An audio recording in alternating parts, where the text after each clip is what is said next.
بسم اللہ الرحمن الرحیم۔ السلام علیکم ورحمۃ اللہ وبرکاتہ۔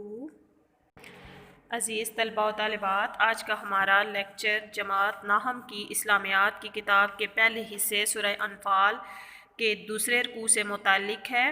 اس رکوع میں ہم پہلے آیات کا ترجمہ اور مفہوم سمجھیں گے۔ پیارے بچوں، رکوع نمبر 2 کی آیت نمبر 11 سے شروع کرتے ہیں۔ آیت کا ترجمہ شروع کرتے ہیں پڑھنا۔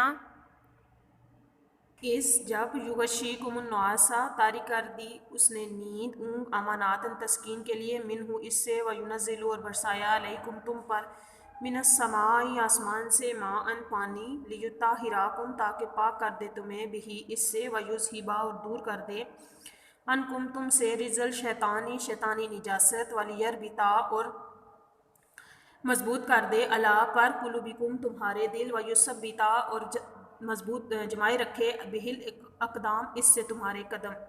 جب اس نے تمہاری تسکین کے لیے اپنی طرف سے تمہیں غنودگی کی چادر اڑا دی اور تم پر آسمان سے پانی برسایا تاکہ تم کو اس سے نہلا کر پاک کر دے اور شیطانی نجاست کو تم سے دور کر دے، اور اس لیے بھی کہ تمہارے دلوں کو مضبوط کر دے اور اس سے تمہارے پاؤں جمائے رکھے۔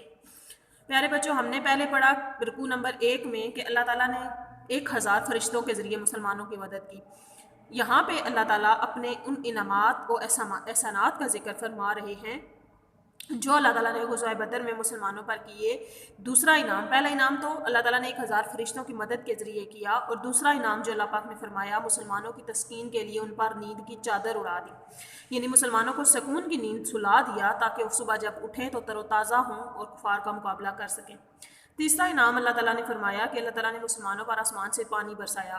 غزوہ بدر میں، میدان بدر میں جہاں کفار اور مسلمانوں کا مقابلہ ہوا، جہاں حق اور باطل میں فرق کرنے والی جنگ ہوئی، وہاں پہ اللہ تعالیٰ نے مسلمانوں پر پانی برسایا، آسمان سے بارش برسائی۔ کیوں برسائی؟ کیونکہ پانی والی جگہ پہ کفار نے قبضہ کر لیا تھا اور مسلمان پانی کی قلت کا شکار تھے، مسلمانوں کے پاس پانی نہیں تھا اور وہ مختلف وسوسوں کا شکار تھے۔ اللہ تعالیٰ نے مسلمانوں کو پانی برسا کر نہلا دیا اور شیطانی نجاست اور شیطانی وسوسوں سے دور کر دیا، اور یہ ساری مدد اللہ تعالیٰ نے مسلمانوں کی اس لیے کی کہ مسلمانوں کے دلوں کو مضبوط کر دے اور ان کے پاؤں جمائے رکھے۔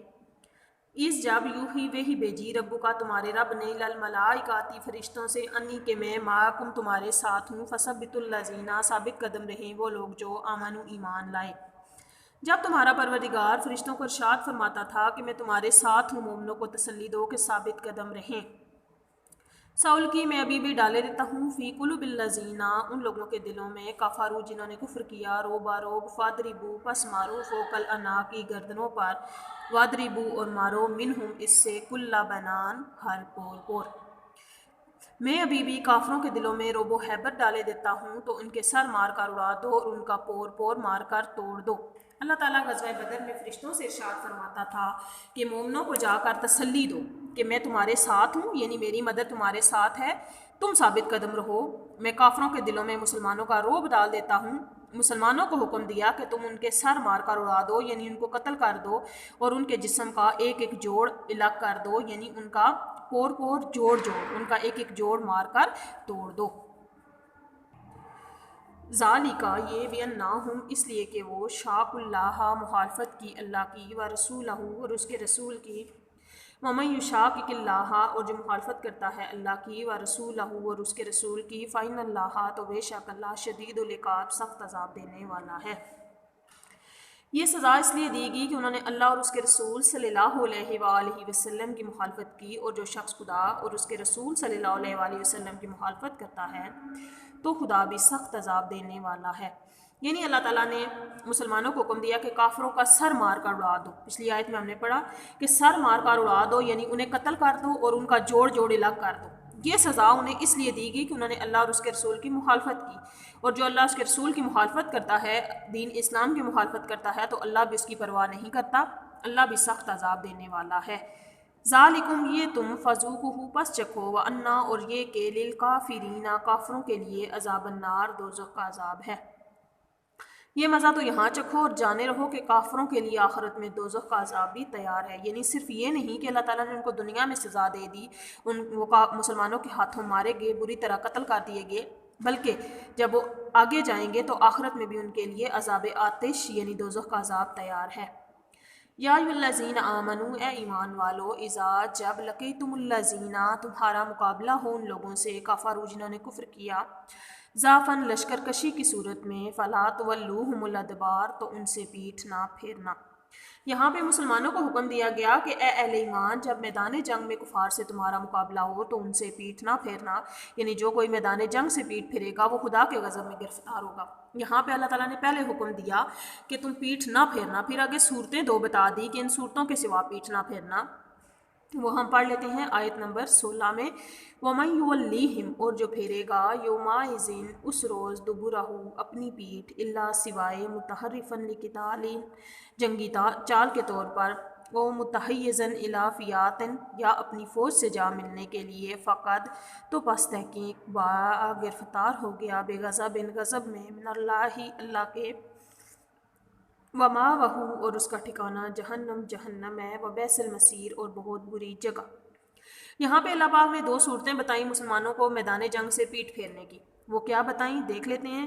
اور جو شخص جنگ کے روز اس صورت کے سوا کہ لڑائی کے لیے کنارے کنارے چلے، پہلی صورت تو یہ ہوگی کہ لڑائی کے لیے کنارے کنارے چلے، یعنی حکمت عملی سے دشمن کو مارے۔ اگر کسی شخص کے ذہن میں کوئی اس طرح کی تدبیر آئے کہ اس طریقے سے دشمن پر غلبہ حاصل کیا جا سکتا ہے، دشمن کو شکست دی جا سکتی ہے، تو وہ میدان جنگ کو چھوڑ کر دوسری طرف سے آ سکتا ہے۔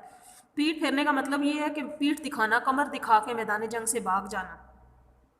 تو اگر کوئی تدبیر کے حوالے سے بھاگنا چاہتا ہے، میدان جنگ کو چھوڑ کر دوسری طرف سے آنا چاہتا ہے، تو اس کو اس چیز کی اجازت ہے۔ دوسری صورت یہ بتائی، یا اپنی فوج سے جا ملنا چاہیے، یعنی اگر کوئی شخص اپنے لشکر سے الگ ہو گیا ہے تو وہ اپنے لشکر سے ملنے کے لیے دوسری طرف سے چکر کاٹ کر آ سکتا ہے، یا کسی اور راستے سے آ سکتا ہے۔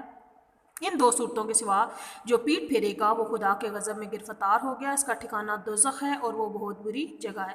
یعنی ان دو صورتوں کے سوا میدان جنگ سے بھاگنے کی، پیٹھ پھیرنے کی قطعاً اجازت نہیں ہے۔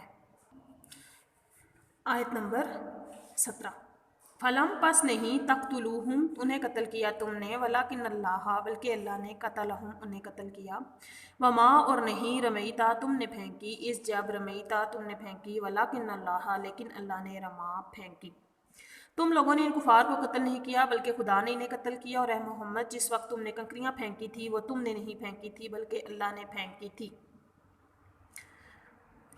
میدان بدر میں اللہ تعالیٰ کے حکم سے نبی پاک صلی اللہ علیہ وآلہ وسلم نے کنکریوں کی ایک مٹھی یعنی ریت کی ایک مٹھی بھری تھی اور کفار کے لشکر کی طرف پھینک دی۔ اس مٹھی میں اتنی طاقت تھی کہ جس کو وہ ریت کی کنکر لگتی تھی وہ ہلاک ہوتا جاتا تھا، اور جس کی آنکھوں میں ریت کے ذرے پڑتے تھے وہ بدحواس ہوتا جاتا تھا۔ کفار اتنے بدحواس ہو گئے تھے کہ وہ میدان جنگ چھوڑ کر بھاگ گئے تھے، یعنی میدان جنگ چھوڑ کر صرف بھاگے ہی نہیں تھے بلکہ اپنا سب کچھ چھوڑ کر بھاگے۔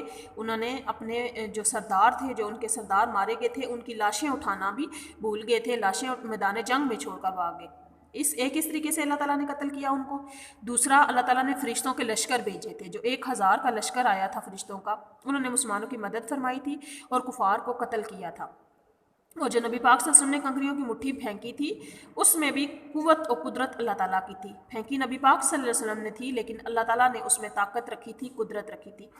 وَلِيُبْلِيَ الْمُؤْمِنِينَ تاکہ آزمائے مومنوں کو، منہ اس سے، بلاءً اپنے احسانوں سے، حسنا اچھی طرح، ان اللہ بے شک اللہ سمیع سنتا ہے، علیم جانتا ہے۔ اس سے یہ غرض تھی کہ مومنوں کو اپنے احسانوں سے اچھی طرح آزما لے، بے شک خدا سنتا جانتا ہے۔ آیت نمبر 18، ذالکم یہ تم، ان اللہ اور یہ کہ اللہ، موہن کمزور کرنے والا ہے، کید الکافرین کافروں کی تدبیر کو۔